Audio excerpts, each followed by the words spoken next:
అసలు వరలక్ష్మి వ్రతం ఎందుకు చేస్తారు? వరలక్ష్మి అనగా వరాలు ఇచ్చే లక్ష్మీదేవి అని అర్థం.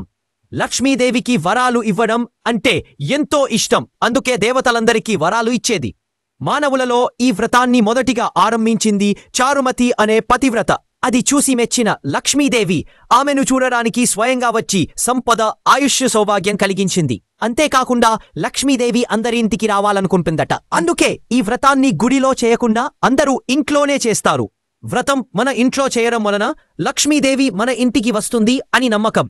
అందుకే మన ఇంటిని శుభ్రంగా పెట్టుకొని లక్ష్మీదేవిని ఆహ్వానించాలి. లక్ష్మి ఉన్న చోట సంపద, ఆరోగ్యం, ఆయుష్ అన్నీ కలుగుతాయి. ఈ వ్రతం కేవలం వివాహితులే కాకుండా కన్యలు కూడా మంచి వరుడు కోసం, మరి సుఖమైన జీవితం కోసం ఈ వ్రతాన్ని చేస్తారు. కానీ చాలా మంది ఇళ్లలో తెలియక చాలా తప్పులు చేస్తారు. ఇంట్లో గొడవలు పడి వ్రతాలు చేయడం వంటివి. మన నెక్స్ట్ వీడియోలో వరలక్ష్మి వ్రతం రోజు చేయకూడని 5 తప్పులను, మరి చేయవలసిన పనులని తెలుసుకుందాం.